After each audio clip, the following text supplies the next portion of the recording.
स्वागत है आपका हमारे YouTube चैनल पर। फ्रेंड्स, आज हम करेंगे आलोचना से संबंधित कृतियाँ कि किस आलोचक ने कौन सी आलोचना कृति लिखी है। चलो स्टार्ट करते हैं। जी, आपको पता ही है आलोचना से संबंधित प्रश्न है जो Hindi master cadre, UGC net, Hindi PGT TGT सब में आते हैं कोई ना कोई प्रश्न। चलो देखते हैं। फर्स्ट है शुक्ल युग की प्रमुख आलोचनाएं। जो शुक्ल युग के टाइम पे किस आलोचक ने कौन सी आलोचना कृति लिखी है। सबसे फर्स्ट है काव्यांग कौमुदी और इसके आलोचक हैं विश्वनाथ प्रसाद मिश्र। काव्यांग कौमुदी है जो इसके रचनाकार हैं विश्वनाथ प्रसाद मिश्र। नेक्स्ट है विश्व साहित्य। विश्व साहित्य के आलोचक हैं पद्मलाल पुन्नालाल बख्शी। विश्व के साहित्य को क्या है, बख्श दो, आप ऐसे याद कर लो इसे। नेक्स्ट है अलंकार पीयूष। अलंकार पीयूष के जो आलोचक हैं वो है रमाशंकर शुक्ल रसाल। अलंकार पीयूष मतलब पीरो, किसे पीरो, क्या है वो, रसाल हैं, तो क्या है उसे पीरो। नेक्स्ट है साहित्य शास्त्र। साहित्य शास्त्र के आलोचक है डॉक्टर रामकुमार वर्मा। नेक्स्ट है प्रसाद जी की काव्य कला। प्रसाद जी की काव्य कला के आलोचक हैं या रचनाकार हैं रामनाथ सुमन। नेक्स्ट है नवरस। नवरस के हैं गुलाब राय। जो गुलाब है उससे हमने क्या बनाना है, नवरस बनाना है। नेक्स्ट है कहानी कला।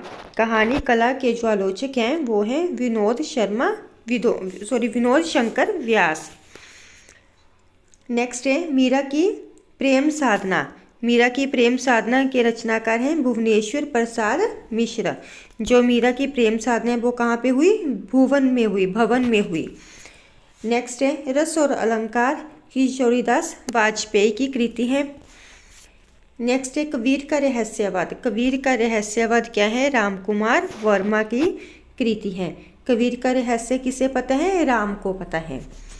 नेक्स्ट है अलंकार दर्पण। अलंकार दर्पण के रचयिता हैं जगन्नाथ प्रसाद। और इसे कैसे याद करेंगे, पूरा जग है जो वो क्या करते हैं, दर्पण देखते हैं। अलंकार में बैठकर दर्पण कौन देखता है, पूरा जग देखता है। आप ऐसे याद कर लो, कार में दर्पण कौन देखते हैं, दर्पण आपको पता है शीशा, कार में शीशा देखते हैं पूरा जग। नेक्स्ट है साहित्य समालोचना। साहित्य समालोचना के जो रचनाकार हैं वो हैं डॉक्टर रामकुमार वर्मा। साहित्य की समालोचना किसने की, राम ने की। नेक्स्ट है केशव की काव्य कला। केशव की काव्य कला के रचयिता हैं कृष्ण शंकर शुक्ल। क से केशव, जब आप ऐसे याद करो, केश हैं जो किसके लंबे हैं, कृष्ण शंकर ने केश रखे हैं। नेक्स्ट है काव्य के रूप। काव्य के रूप गुलाब राय। काव्य के रूप कैसे हैं, गुलाब जैसे हैं। नेक्स्ट है प्रसाद के दो नाटक। प्रसाद के दो नाटक के रचयिता हैं कृष्णानंद गुप्त। तो कृष्ण को आनंद आया प्रसाद के दो नाटक देखकर। तो फ्रेंड्स, ये रहे शुक्ल युग के आलोचनाएं। अब हम करेंगे शुक्लोत्तर युग की आलोचनाएं। और इसमें सबसे पहले है नंद दुलारे वाजपेयी की प्रमुख आलोचनात्मक कृतियाँ। नंद दुलारे वाजपेयी ने कौन कौन सी आलोचनात्मक कृतियाँ लिखी हैं वो देखते हैं। हिंदी साहित्य 20वीं शताब्दी, ये किसकी कृति है, नंद दुलारे वाजपेयी की। नेक्स्ट है जयशंकर प्रसाद आधुनिक साहित्य, कवि सुमित्रा नंदन पंत, नया साहित्य नए प्रश्न, महाकवि निराला, हिंदी साहित्य का आधुनिक युग, और इसका रचनाकाल है 1978, प्रेमचंद, महाकवि सूरदास, रीति और शैली, रस सिद्धांत, आधुनिक साहित्य, सृजन और समीक्षा। ये हैं डॉक्टर नंद दुलारे वाजपेयी की कृतियों। इसे हम देख लेते हैं कि किस ट्रिक से याद करेंगे। आधुनिक साहित्य, आधुनिक काल में भी क्या है, हम नंद बाबा के को याद करते हैं, जो कृष्ण जी के जिन्होंने पाला था ना, जो इनके पिता थे उनका नाम था नंद। हिंदी साहित्य 20वीं शताब्दी, 20वीं साहित्य में 20 से वाजपेयी। नेक्स्ट है जयशंकर प्रसाद। जयशंकर प्रसाद क्या है, शंकर क्या है, सबके दुलारे हैं। आधुनिक साहित्य, आधुनिक साहित्य क्या है, इसे तो आप ऐसे याद कर लो, कवि सुमित्रानंदन पंत। जो पंत हैं वो सबके क्या हैं, दुलारे हैं। नया साहित्य नए प्रश्न, नया साहित्य नए प्रश्न किसने पूछ लिए, नंद ने पूछ लिए। जैसे किसकी, नंद, सिस्टर इन लॉ को नंद बोल देते हैं, तो उसकी नंद ने क्या किए, नए नए प्रश्न पूछते हैं। महाकवि निराला, निराले कवि निराले क्या थे, नंद। जय दुलारे, कवि क्या निराला, क्या निराला कौन होते हैं, जो दुलारा होते हैं।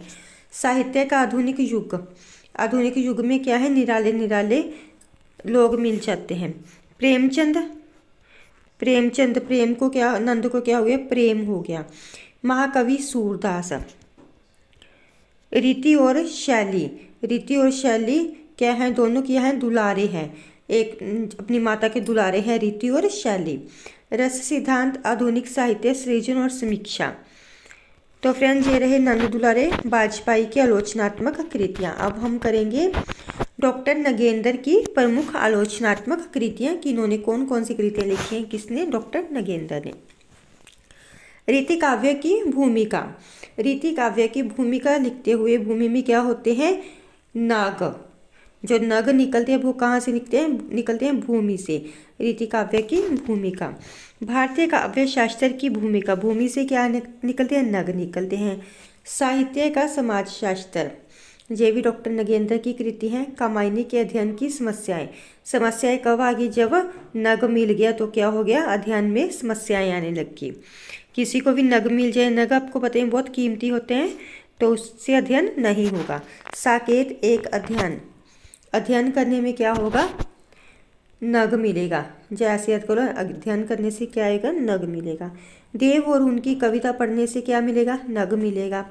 भारतीय सौंदर्य शास्त्र की भूमिका, भूमि में से क्या निकला, नग निकला।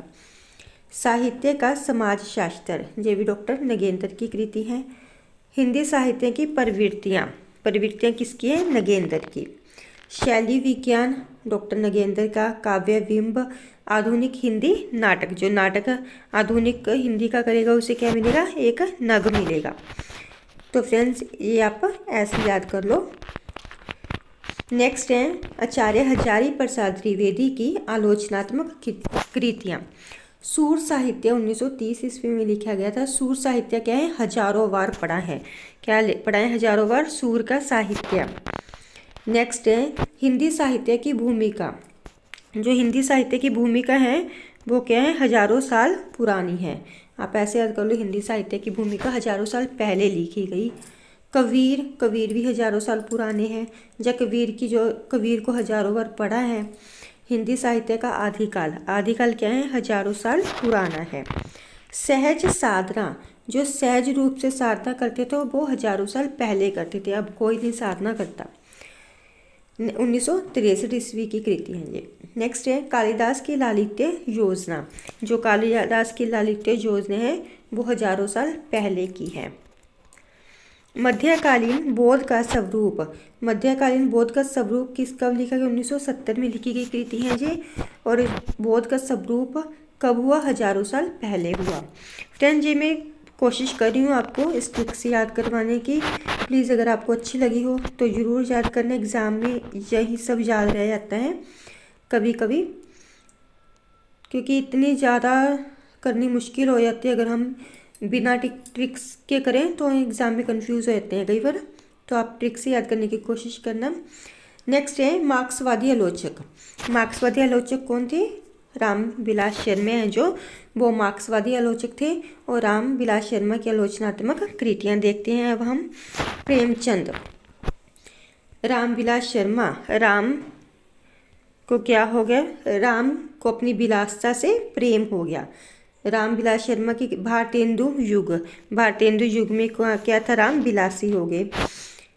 निराला, और ये अलग अलग है फ्रेंड्स, ये ना इकट्ठी लिखी गई। निराला भी किसकी है, रामविलास शर्मा की। प्रकृति और परंपरा, प्रकृति और परंपरा क्या होगी, विलासी हो गई। साहित्य और संस्कृति, साहित्य और संस्कृति रामविलास शर्मा की है। प्रेमचंद और उनका युग क्या है, विलासी हो गया, विलासता से भरा हुआ था।